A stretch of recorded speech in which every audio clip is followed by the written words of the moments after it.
Janabheri news కి స్వాగతం. Bulletin లో ముందుగా హెడ్లైన్స్.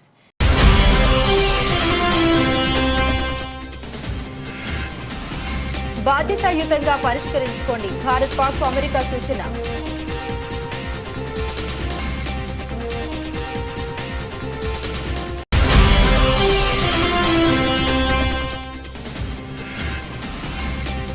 పహల్గామ్ ఉగ్ర దాడి, ప్రధాని మోదీతో రాజ్నాథ్, అజిత్ దోవల్ కీలక భేటీ.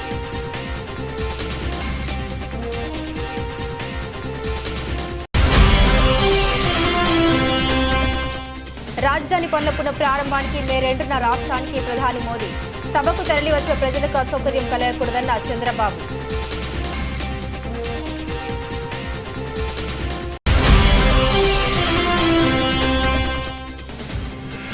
జానారెడ్డితో రేవంత్ రెడ్డి కీలక సమావేశం. మావోయిస్టులతో శాంతి చర్చలు, కాల్పుల విరమణపై ప్రధానంగా చర్చ.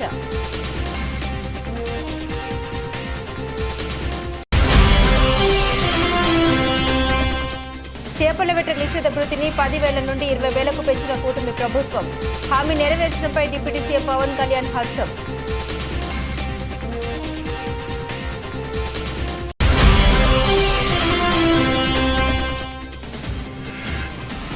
లక్నో రెండోసారి స్లో ఓవర్ రేట్ నమోదు.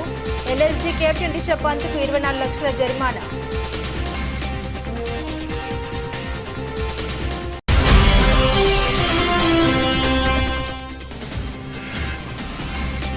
తగ్గుతున్న బంగారం ధరలు. 94,818 వద్ద ట్రేడైన పుత్తడి ధర. పహల్గామ్లో పర్యాటకులపై జరిగిన ఉగ్రదాడితో భారత్ పాకిస్తాన్ మధ్య యుద్ధ వాతావరణం నెలకొంది. ఈ దాడిని భారత్తో పాటు అమెరికా సహా ప్రపంచ దేశాలు ముక్త కంఠంతో ఖండించాయి. పహల్గామ్ ఉగ్రదాడిని అమెరికా అధ్యక్షుడు చెత్త పనిగా అభివర్ణించిన విషయం తెలిసిందే. ఈ నేపథ్యంలోనే ఈ దాడి ఘటనపై అమెరికా తాజాగా మరోసారి స్పందించింది. ప్రస్తుతం నెలకొన్న ఉద్రిక్తతను ఇరు దేశాలు బాధ్యతాయుతంగా పరిష్కరించుకోవాలని యుఎస్ విదేశాంగ శాఖ సూచించింది. పహల్గామ్లో పర్యాటకులపై జరిగిన దాడిని తీవ్రంగా ఖండిస్తున్నాం. ఈ విషయంలో భారత్కు వాషింగ్టన్ అండగా ఉంటుంది. ఇది చాలా క్లిష్టమైన పరిస్థితి. భారత్ పాక్ మధ్య నెలకొన్న పరిణామాలను నిశ్చితంగా గమనిస్తూనే ఉన్నాం. పరిస్థితిని చక్కదిద్దేలా బాధ్యతాయుతమైన పరిష్కారం కోసం ఇరు దేశాలు కలిసి పనిచేయాలని మేము ప్రోత్సహిస్తున్నామని అమెరికా విదేశాంగ శాఖ అధికార ప్రతినిధి ఓ ప్రకటనలో వెల్లడించారు. అంతకుముందు ట్రంప్ కూడా పహల్గామ్ ఉగ్రదాడిపై మాట్లాడారు. ఈ దాడి చెత్త పని అని పేర్కొన్నారు. కాశ్మీర్ సమస్యను భారత్ పాక్లు పరిష్కరించుకుంటాయని తాము నమ్ముతున్నట్లు వ్యాఖ్యానించారు ట్రంప్. జమ్మూ కాశ్మీర్లోని పెహల్గామ్ ఉగ్రదాడితో దేశం ఉలిక్కిపడింది. ఈ పాశవిక దాడిలో 26 మంది అమాయకులు ప్రాణాలు కోల్పోయారు. ఈ దాడిలో భారత్ పాక్ మధ్య ఉద్రిక్త పరిస్థితులు నెలకొన్నాయి. సరిహద్దుల్లో పాక్ సైన్యం కాల్పుల ఉల్లంఘనకు పాల్పడుతోంది. ఈ పరిణామాల నేపథ్యంలోనే ప్రధానమంత్రి నరేంద్ర మోదీతో కేంద్ర రక్షణ మంత్రి రాజ్నాథ్ సింగ్, జాతీయ భద్రతా సలహాదారు అజిత్ దోవల్ సమావేశమయ్యారు. ఉగ్రదాడి అనంతరం భద్రతా దళాలు తీసుకుంటున్న చర్యలను మోదీకి వివరించనున్నట్లు తెలుస్తుంది. ఇక chief of defence Anil Chauhan తో రాజ్నాథ్ ఆదివారం సమావేశమైన విషయం తెలిసిందే. ఆ సమావేశంలో తీసుకున్న కీలక నిర్ణయాలను ప్రధానికి వివరించనున్నారు. అంతేకాదు తదుపరి చర్యలపై కూడా మోదీతో చర్చించనున్నట్లు ప్రభుత్వ వర్గాలు వెల్లడించాయి. మరోవైపు నియంత్రణ రేఖ వెంబడి పాక్ రెచ్చగొట్టే చర్యలు కొనసాగుతున్నాయి.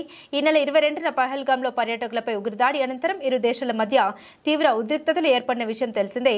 అప్పటి నుండి కాల్పుల విరమణ ఒప్పందాన్ని ఉల్లంఘిస్తూ పాక్ సైన్యం నియంత్రణ రేఖ వెంబడి కాల్పులు జరుపుతుంది. తాజాగా కాల్పుల విరమణ ఒప్పందాన్ని ఉల్లంఘించి వరుసగా 4వ రోజు పాకిస్తాన్ సైన్యం కాల్పులకు తెగబడింది. జమ్మూ కాశ్మీర్లోని కుప్వారా, పూంచ్ జిల్లాలో నియంత్రణ రేఖ వెంబడి మరోసారి తుపాకులతో కవ్వింపులకు పాల్పడింది. అయితే పాక్ దుశ్చర్యను భారత ఆర్మీ సమర్థంగా తిప్పికొట్టింది. ఆదివారం అర్ధరాత్రి వేళ కుప్వారా జిల్లాలోని కేరన్ సెక్టార్లో, పూంచ్ జిల్లాలోని కృష్ణా ఘాటి సెక్టార్లో నియంత్రణ రేఖ వెంబడి పాక్ సైన్యం కాల్పులకు పాల్పడింది. వీటికి భద్రతా బలగాలు తక్షణమే స్పందించి దాడులు తిప్పికొట్టాయి. రాత్రి సమయంలో భారత సైనిక పోస్టుల్ని లక్ష్యంగా చేసుకుని చిన్న ఆయుధాలతో పాటు ఆటోమేటిక్ రైఫిల్స్ కాల్పులు జరిపిందని భారత సైన్యం వెల్లడించింది. పూంచ్ సెక్టార్లో పాక్ ఆర్మీ కాల్పుల విరమణ ఉల్లంఘించడం ఈ మధ్య కాలంలో ఇదే మొదటిసారని అధికారులు తెలిపారు. అమరావతి రాజధాని పనుల పునఃప్రారంభానికి మే 2న రాష్ట్రానికి వస్తున్న ప్రధాని నరేంద్ర మోదీకి ఘన స్వాగతం పలకడంతో పాటు సభను విజయవంతం చేద్దామని ముఖ్యమంత్రి చంద్రబాబు నాయుడు పిలుపునిచ్చారు. అమరావతి రాజధాని తెలుగువారి ఆత్మగౌరవానికి ప్రతీక అని తెలిపారు. సభకు వచ్చే ప్రజలకు ఎలాంటి అసౌకర్యం కలగకుండా నేతలు బాధ్యత తీసుకోవాలని సూచించారు. ప్రధాని మోదీ పర్యటనపై ఎన్డీఏ నేతలతో సీఎం చంద్రబాబు సోమవారం టెలికాన్ఫరెన్స్ ద్వారా దిశానిర్దేశం చేశారు. ఒక కుటుంబం నివసించేందుకు మంచి ఇల్లు ఉండాలని ఎలా అనుకుంటామో ప్రజలు గర్వంగా చెప్పుకోవడానికి కూడా రాజధాని ఉండాలి. అభివృద్ధి వికేంద్రీకరణ కేంద్రీకరణ ఎన్డీఏ విధానం కాబట్టి 2014 నుండి కేంద్ర విద్యా సంస్థలు ఉత్తరాంధ్ర కోస్తా రాయలసీమ జిల్లాలో ఏర్పాటు చేస్తాం. అన్ని ప్రాంతాలను సమానంగా అభివృద్ధి చేస్తాం.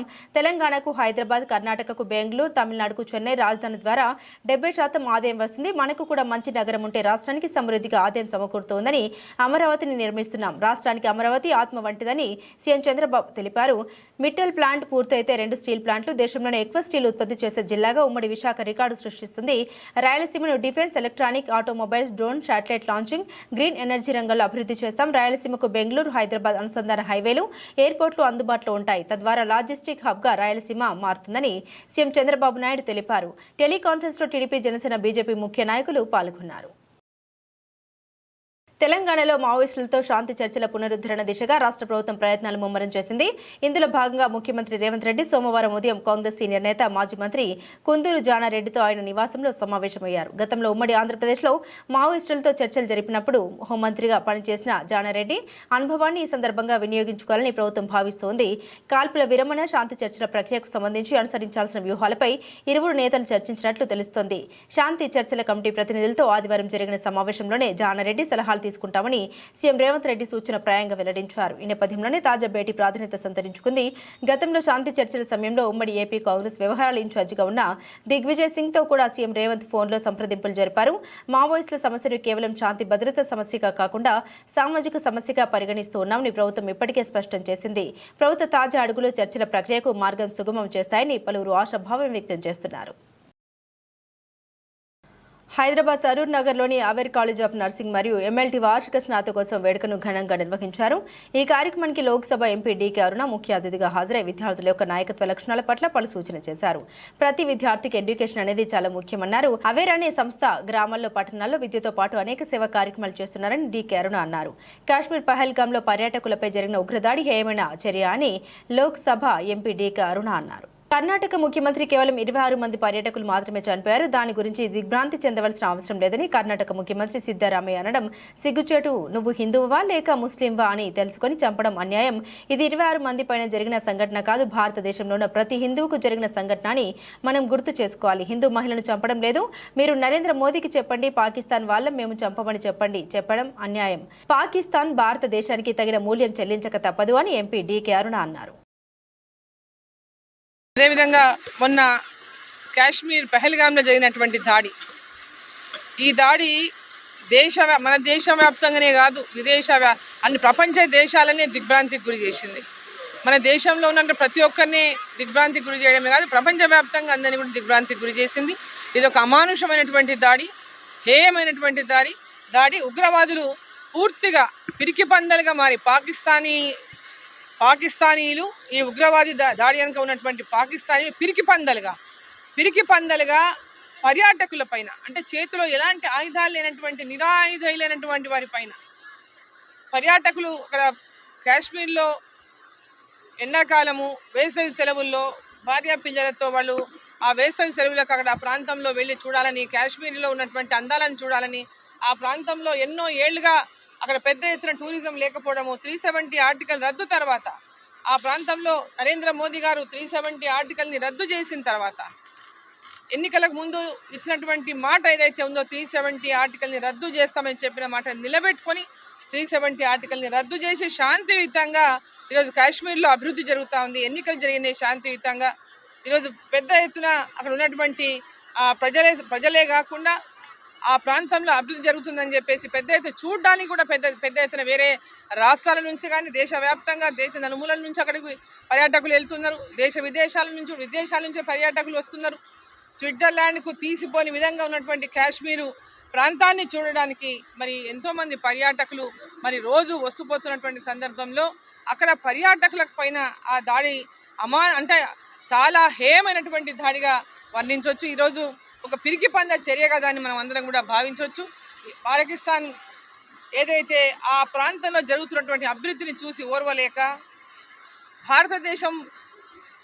భారతదేశం ప్రపంచవ్యాప్తంగా పొందుతున్నటువంటి నరేంద్ర మోదీ గారి ప్రధానమంత్రిగా ఈ దేశానికి అనేక రకాలుగా కీర్తిని, ఈ ప్రపంచవ్యాప్తంగా భారతదేశం యొక్క కీర్తిని వ్యాపింపజేసి వారికి దొరుకుతున్నటువంటి పెద్ద ఎత్తున ఆదరణ కానివ్వండి, అభిమానం కానివ్వండి, గౌరవం కానీ చూసి ఓర్చుకోలేక ఈరోజు భారతదేశాన్ని ఈరోజు అశాంతి పాలు చేయాలని, పెద్ద ఎత్తున మత కల్లోలాలు రెచ్చగొట్టాలని, మత విద్వేషాలు రెచ్చగొట్టాలని, హిందువా అని అడిగి వాళ్ళని ఐడి అడిగి వాళ్ళని కలమా చదవమని అడిగి వాళ్ళని హిందువులమని చెప్పగానే వాళ్ళని తూటా పెట్టి షూట్ చేసి అసలు చాలా దారుణమైనటువంటి ఘటనగా ఈ మందరం కూడా దేశంలో ఉన్న ప్రతి ఒక్కరూ ఈ యొక్క సంఘటన తర్వాత పెద్ద ఎత్తున ఉడికిపోతున్నటువంటి విషయం ఉంది. ఏదో దాడి 26 మంది మీద కాదు, భారతదేశం పైన దాడి, భారతదేశంలో ఉన్నటువంటి పౌరుల పైన దాడి, మన అందరిపైన దాడిగా మనం భావించాల్సినటువంటి అవసరం ఉంది. ఈ దాడిని మరి నరేంద్ర మోదీ గారు పెద్ద ఎత్తున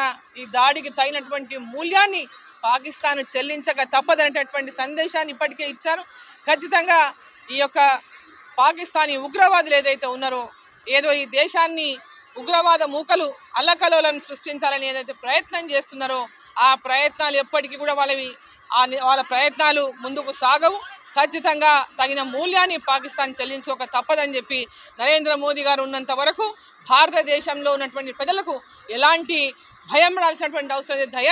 ధైర్యంగా భారతదేశంలో ఉన్నటువంటి ప్రతి ఒక్కరు పార్టీలకు అతీతంగా, కుల మతాలకు అతీతంగా సంఘటితమై పాకిస్తాన్ యొక్క దాడి మీద పూర్తిగా వారికి గుణపాఠం చెప్పే విధంగా, ఉగ్రవాద మూకలను అంతమొందించే విధంగా, ఉగ్రవాదాన్ని అంతమొందించే విధంగా ఈరోజు మన దేశ ప్రధాని నరేంద్ర మోదీ గారికి అండగా నిలబడాలని చెప్పి నేను కోరుతా ఉన్నాను.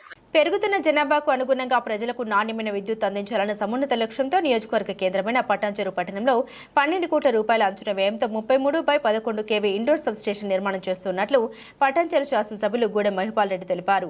పటాన్చెరు డివిజన్ పరిధిలోని బ్లాక్ ఆఫీస్ ప్రాంగణంలో 12 కోట్ల రూపాయలతో నిర్మించి తలపెట్టిన 33/11 kV ఇండోర్ సబ్స్టేషన్ నిర్మాణ పనులకు ఆయన శంకుస్థాపన చేశారు.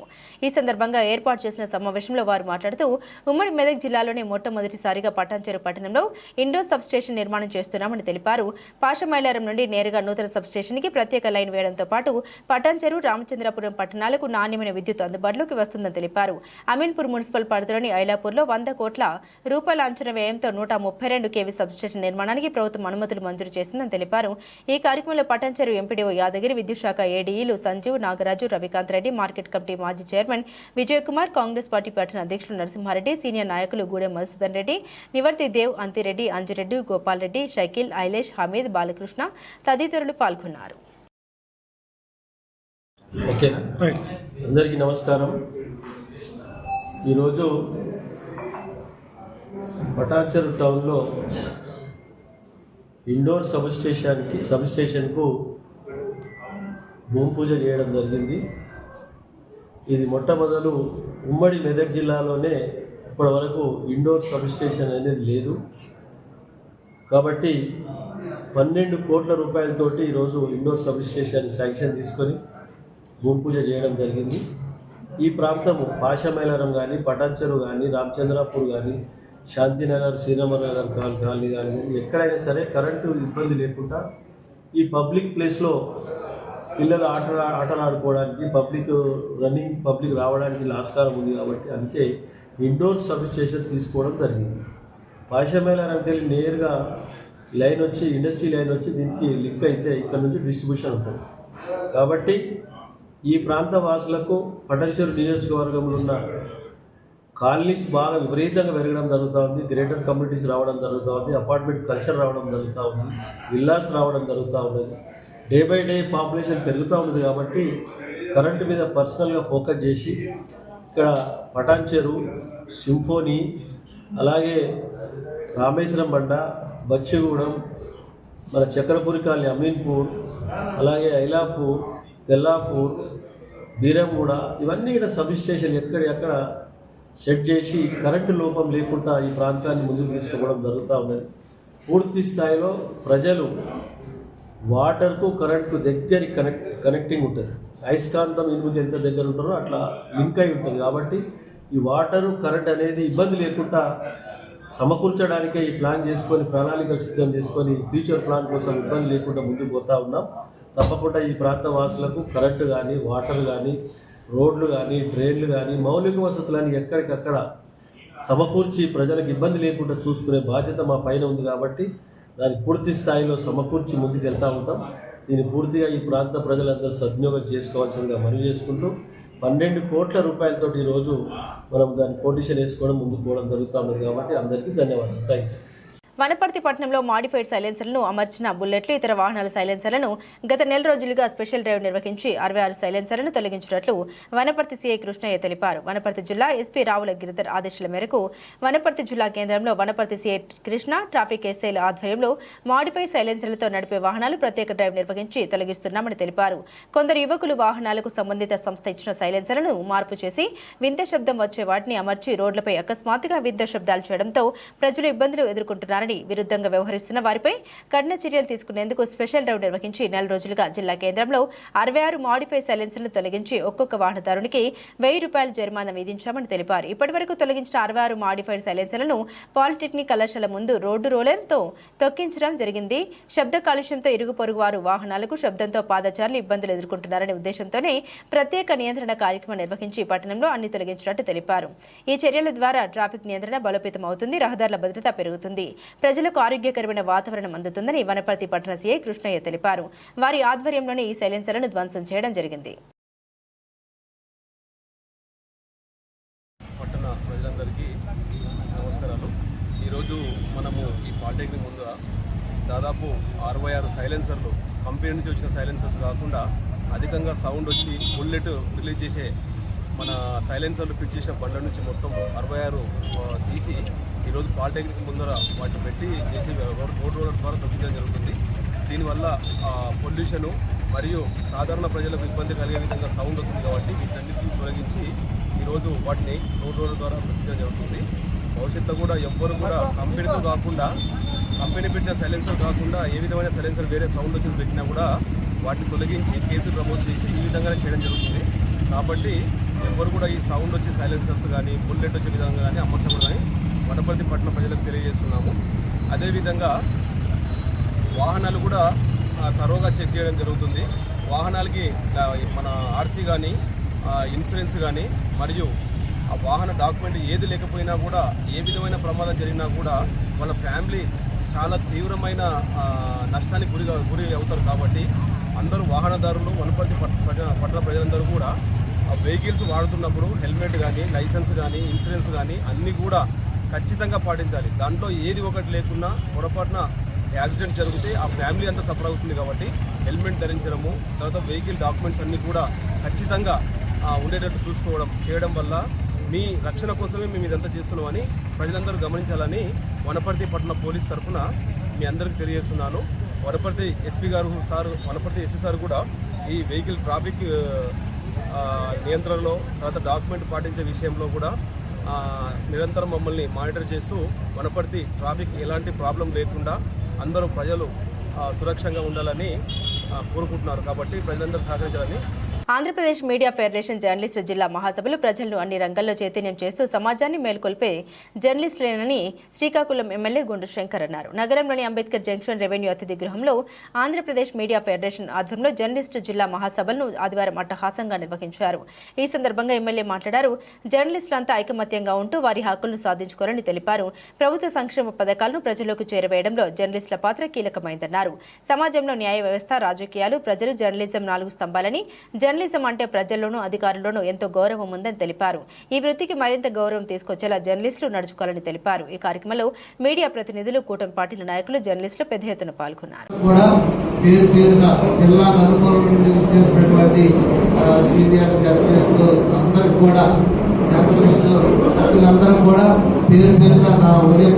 నమస్కారాలు, ధన్యవాదాలు. ఈరోజు ఈ రాష్ట్ర మహాసభలు జరగడం, అందులో నేను కూడా పాల్పంచుకోవడం నాకు చాలా ఆనందంగా ఉంది. ఇప్పుడు ఎంతమంది కలిశారు. ఏదేమైనప్పటికీ ఇది ఇంత పెద్దదని నేను ముందు ఇంత దృష్టి పెట్టలేదు. కానీ ఒక జర్నలిస్ట్ సమావేశం కనుక మనం టైంకి వెళ్ళాలని నేను 9:10కి రమ్మన్నారు. నాకు 9:50 నిమిషాలకి నేను వచ్చాను. సో మీతో కలిసి మాట్లాడేది మాకు ఈరోజు జాబ్ మేళా పెట్టాం. మంగళగిరిలో లోకేష్ గారు ఎలా పెట్టారో అలాగా వేరే వేరే నియోజకవర్గాల్లో అవుతుంది.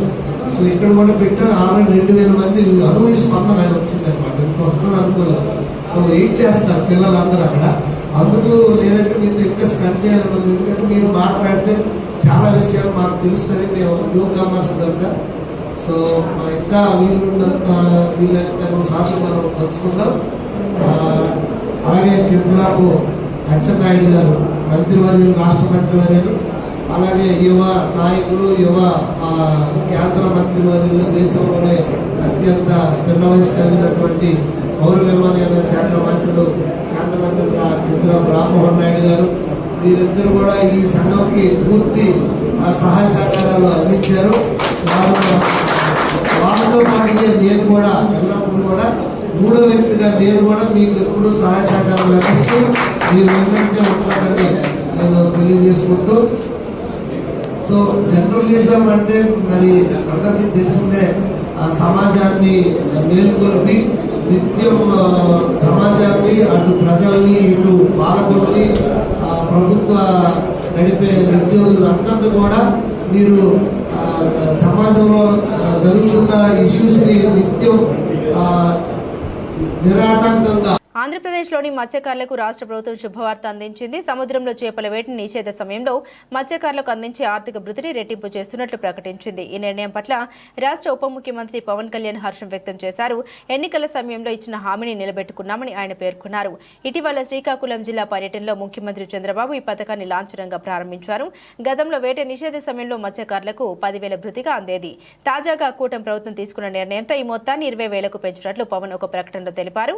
ఎన్నికల హామీని కార్యరూపం దాల్చేలా చేసిన ముఖ్యమంత్రి చంద్రబాబుకు ఆయన కృతజ్ఞతలు తెలిపారు.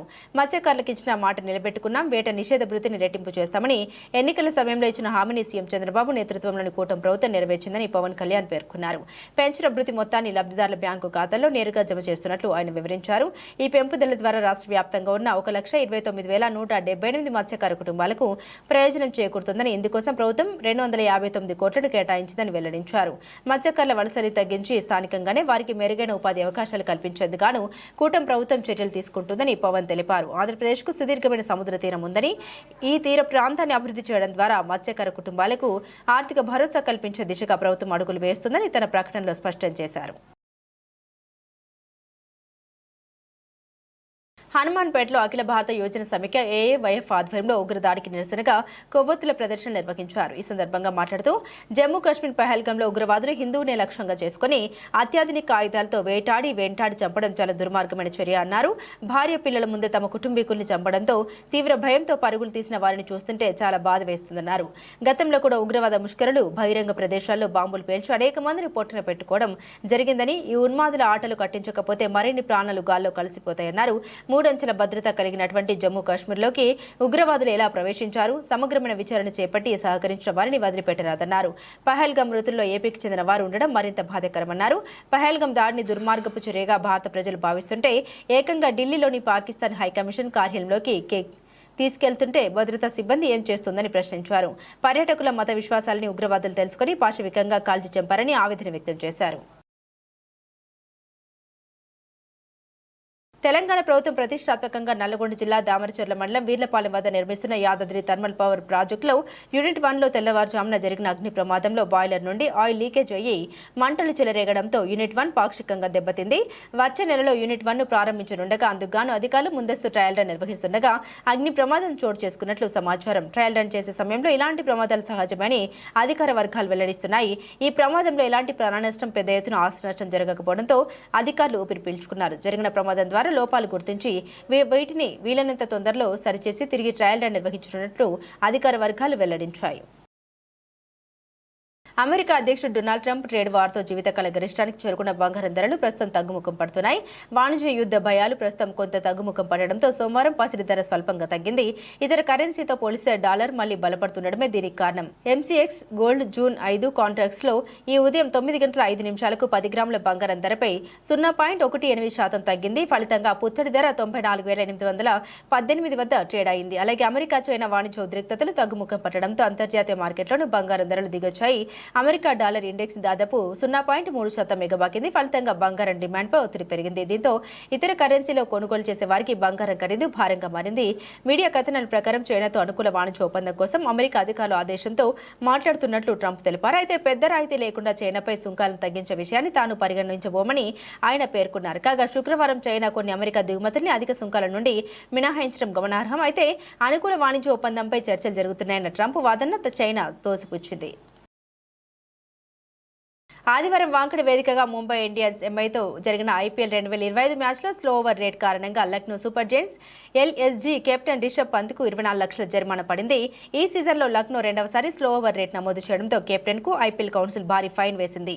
అలాగే జట్లో ఇంపాక్ట్ ప్లేయర్ సహా అందరూ 6 లక్షల లేదా మ్యాచ్ ఫీజులో 25% జరిమానాగా చెల్లించాలని ఆదేశించింది. కనీస ఓవర్ రేట్ తప్పిదాలకు సంబంధించిన ఐపీఎల్ ప్రవర్తన నియమాల్లోని ఆర్టికల్ 2.22 ప్రకారం ఈ సీజన్లో లక్నో జట్టు రెండవసారి స్లో ఓవర్ రేట్ నమోదు చేసింది. అందుకే పంత్కి 24 లక్షల జరిమానా విధించబడింది. అలాగే ఇంపాక్ట్ ప్లేయర్ సహా ప్లేయింగ్ 11లోని మిగిలిన సభ్యులకు కూడా 6 లక్షలు లేదా వారి మ్యాచ్ ఫీజులో 25% ఏది తక్కువైతే అది జరిమానాగా చెల్లించాలని ఐపీఎల్ కౌన్సిల్ తన ప్రకటనలో పేర్కొంది. ఇక ఈ మ్యాచ్లో ముంబై జట్టు 54 పరుగుల భారీ తేడాతో లక్నోను చిత్తు చేసిన విషయం తెలిసిందే. ఎంఐ నిర్దేశించిన 216 పరుగుల భారీ లక్ష్యాన్ని ఛేదించే క్రమంలో ఎల్ఎస్జీ 161 పరుగులకు ఆలౌట్ అయింది. ఆంధ్రప్రదేశ్లోని పలు జిల్లాల్లో రాగల 3 రోజుల్లో వర్షాలు కురిసే అవకాశం ఉందని ఏపీ విపత్తుల నిర్వహణ శాఖ వెల్లడించింది. ఈ మేరకు ఆ సంస్థ ఎండీ రోనంకి కుర్మనాథ్ ఒక ప్రకటనలోని వివరాలు వెల్లడించారు. శ్రీకాకుళం, విజయనగరం, అల్లూరి సీతారామరాజు, పార్వతీపురం, మన్యం, ఏలూరు, కాకినాడ, తూర్పు గోదావరి జిల్లాలో సోమవారం పిడుగులతో కూడిన తేలికపాటి వర్షాలు పడవచ్చని వాతావరణ శాఖ హెచ్చరించింది. మంగళవారం నాడు శ్రీకాకుళం, పార్వతీపురం, మన్యం, అల్లూరి సీతారామరాజు, అనకాపల్లి, కాకినాడ, ఏలూరు జిల్లాలో అక్కడక్కడ పిడుగులతో కూడిన తేలికపాటి వర్షాలు పడవచ్చని వాతావరణ శాఖ అధికారులు తెలిపారు. ఆదివారం రాయలసీమలోని పలు ప్రాంతాల్లో వర్షాలు కురవగా అనకాపల్లి జిల్లా రావికమతం, వైఎస్ఆర్ జిల్లా వేంపల్లో 41.4 డిగ్రీలు, విజయనగరం జిల్లాలో గుర్లలో 41.2 డిగ్రీలు, తూర్పుగోదావరి జిల్లా మురమండ, నంద్యాల జిల్లా ఆలగడ్డలో 41 డిగ్రీల ఉష్ణోగ్రతలు నమోదయ్యాయి. తెలంగాణలో ఎండల తీవ్రత కొనసాగుతూనే ఉంది. సోమవారం ఉదయం మెదక్లో అత్యధికంగా 42 డిగ్రీల ఉష్ణోగ్రత నమోదైందని వాతావరణ శాఖ వెల్లడించింది. జీహెచ్ఎంసీ పరిధిలోని రాజేంద్రనగర్లో 35 డిగ్రీల టెంపరేచర్ నమోదైందని అధికారులు తెలిపారు. మహబూబ్ నగర్, నల్గొండ, ఖమ్మం, భద్రాచలం, రామగుండం, నిజామాబాద్, హన్మకొండ జిల్లాలో 36 నుండి 40 డిగ్రీల ఉష్ణోగ్రతలు నమోదయ్యే అవకాశం ఉందని హెచ్చరించారు. బులెటిన్ ముగించే ముందు హెడ్లైన్స్ మరోసారి.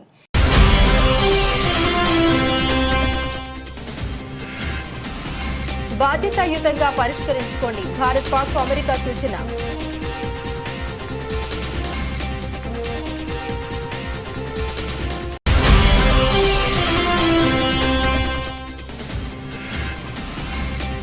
పహల్గా ముగ్గురు దాడి, ప్రధాని మోదీతో రాజ్నాథ్, అజిత్ దోవల్ కీలక భేటీ.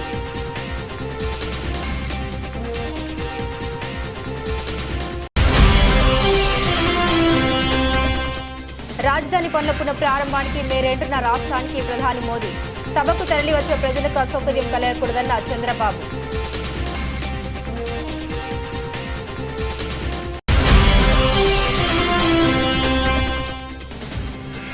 జానారెడ్డితో రేవంత్ రెడ్డి కీలక సమావేశం. మావోయిస్టులతో శాంతి చర్చలు, కాల్పుల విరమణపై ప్రధానంగా చర్చ.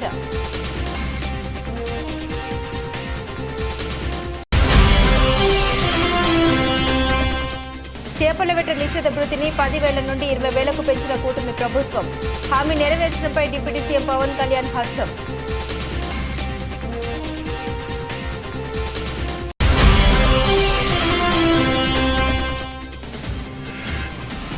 లక్నో రెండోసారి స్లో ఓవర్ రేట్ నమోదు. ఎల్ఎస్జీ కెప్టెన్ రిషబ్ పంత్కు 24 లక్షల జరిమానా.